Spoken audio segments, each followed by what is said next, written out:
Interruption de batterie, une fois de plus.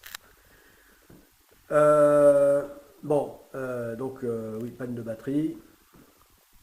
Bon, alors j'en étais donc à expliquer que l'avantage enfin plutôt l'inconvénient du dériveur intégral par rapport au quillard d'être moins efficace pour remonter au vent, c'est-à-dire naviguer avec le vent plutôt de face. Eh bien, euh, dans le cadre dans le contexte donc de l'immense navigation autour du monde, l'Astago, moins un inconvénient du fait que l'essentiel du parcours, enfin en fait même ce tour du monde, ce double tour du monde, se fera donc dans les sens des vents et courants dominants, c'est-à-dire plutôt au vent portant.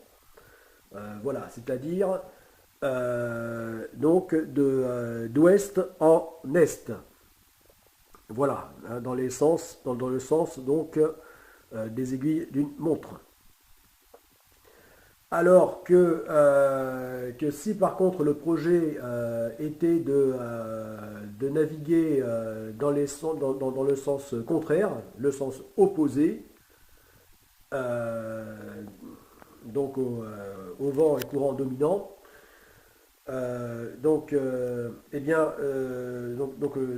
dit aussi tour du monde à l'envers, eh bien là, il est clair que il y aurait tout intérêt, ce serait même indispensable de le faire avec un voilier de type quillard.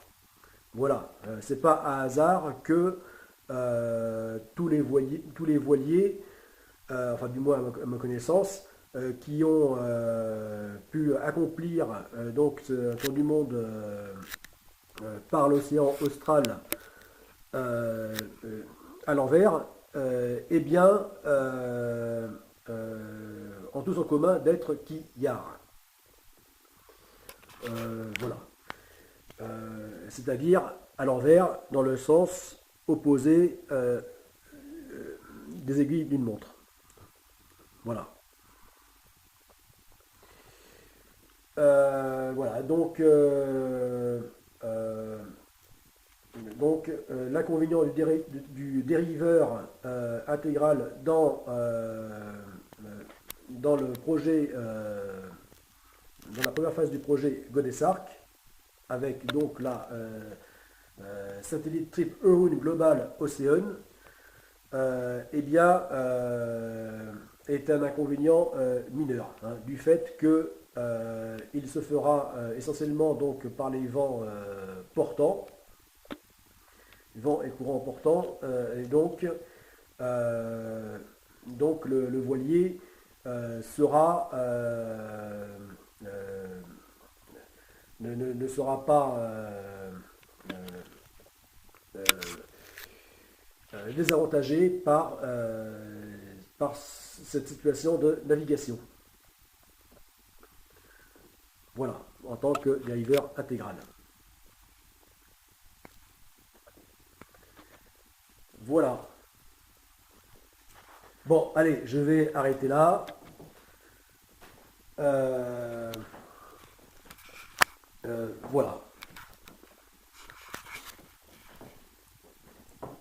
Voilà, voilà. Donc là, j'enlève le skipper. Voilà. Et je pose le voilier sur, sur son tableau arrière, sur son cul. Voilà. Donc là, il est tellement large qu'il tient tout seul en équilibre.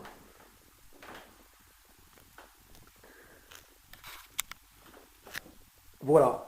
Donc position qu'il ne connaîtra jamais dans la réalité.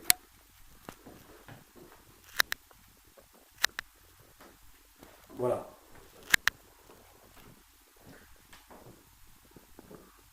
Voilà. Ou alors, ça serait très mauvais signe s'il devait se trouver à la verticale comme ça. Voilà. Parce que ça voudrait dire qu'il est en train de s'encire. Enfin, s'il se trouvait comme ça en mer, à la verticale, ça veut dire s'encire, donc chavirage, cul par-dessus tête. Enfin là, ce serait plutôt tête par-dessus cul. Voilà. Mais donc s'encire, c'est-à-dire le navire qui se trouve donc en position de chavirage, mais non pas sur le côté, comme c'est le cas habituellement, mais comme ça, c'est-à-dire cul par-dessus tête. Voilà.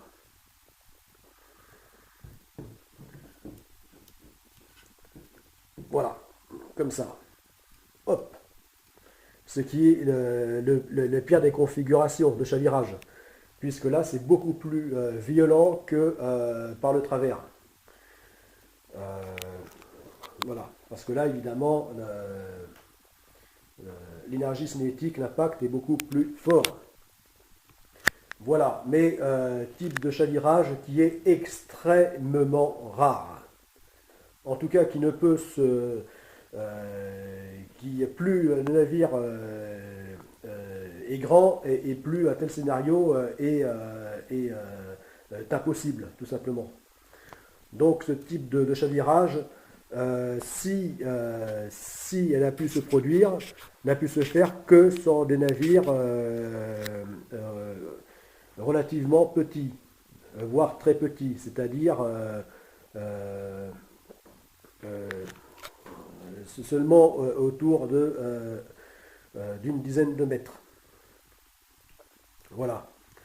Même pour des petits navires d'une longueur de 25 mètres, enfin, ma connaissance, tel scénario n'a pas existé. Voilà. Voilà. Donc, si un tel scénario s'est produit, donc ça a été sur vraiment des petits bateaux de 10 mètres ou moins, même moins de 10 mètres. Hein. Voilà.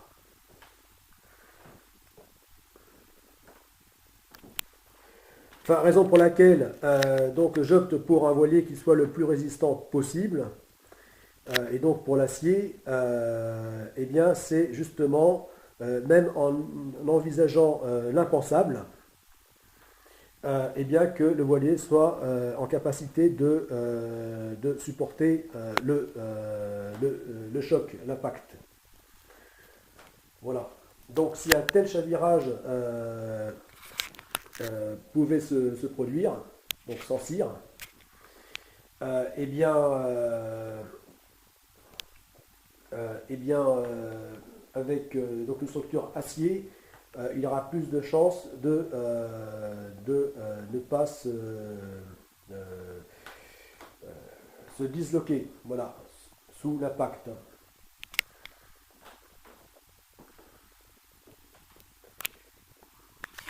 Voilà, ne pas risquer d'être pulvérisé sous un tel choc. Peut-être sera-t-il juste enfoncé, déformé. Voilà. Bon, eh bien, les curieux et curieuses, ainsi que les supporters du projet Godessarc, merci de m'avoir écouté, enfin de m'avoir, c'est plutôt écouter le projet Godessarc, voilà, parce qu'avant d'être moi-même, je suis le projet Godessarc, voilà, et c'est le projet Godessarc qui est intéressant, voilà, même fort intéressant. Par rapport à tout ce qu'il nous promet à l'avenir, tant ce projet est large. ailleurs large, plus encore lors de sa deuxième phase, qui sera à une toute autre échelle.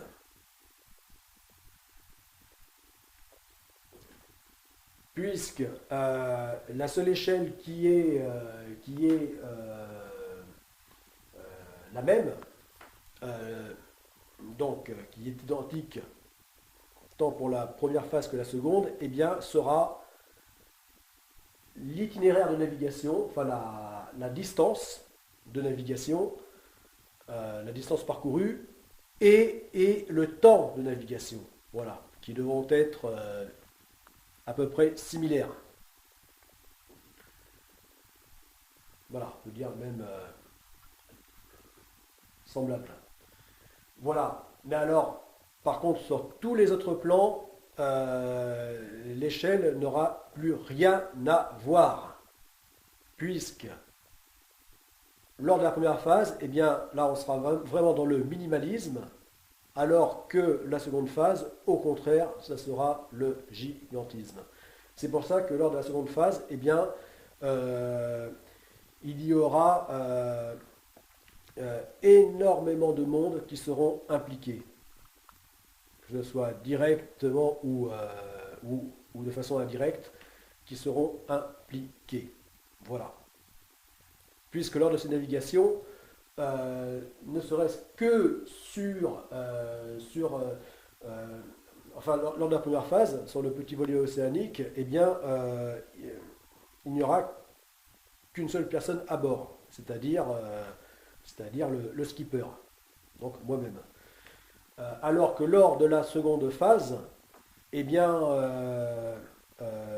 à bord de chacun de ces navires du futur, hein, de ces dracars géants, eh bien, il y aura un demi-millier de personnes. Voilà. Et donc, même un millier de personnes lorsque ces deux navires de dracars géants seront formés en un seul navire. Donc, un seul, vraiment la méga ship. Donc, qui là s'appellera Godet Sark. Et donc aura à son bord un millier de personnes. Voilà. Donc, on peut dire que lors de la première phase, je serai un. Enfin, là, je suis un déjà, puisque là, j'entame la première phase, du moins pour ce qui est de la partie de commencement de la construction.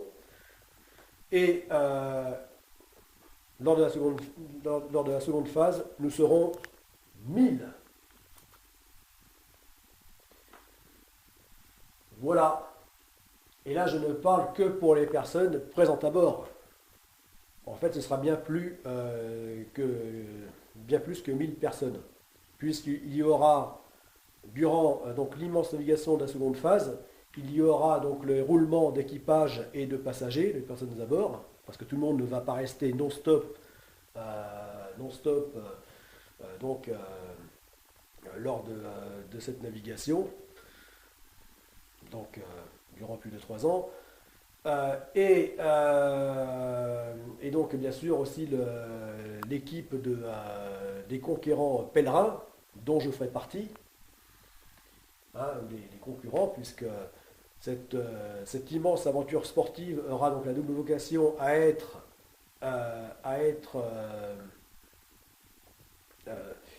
à la fois donc une course et en même temps un pèlerinage, donc une course internationale planétaire, de même qu'un pèlerinage international planétaire. Voilà, donc déjà plus de 1000 personnes embarquées. Euh, donc sur le total donc, de cette navigation, au-delà donc, de ces 1000 personnes, et ensuite, en tout cas bien plus, et ensuite, alors là, vraiment au-delà en termes des personnes qui suivront donc l'aventure. Voilà. Alors là, ça sera un chiffre à, à quelques zéros de plus. Voilà. Quelques zéros de plus. Voilà Bon, eh bien c'était euh,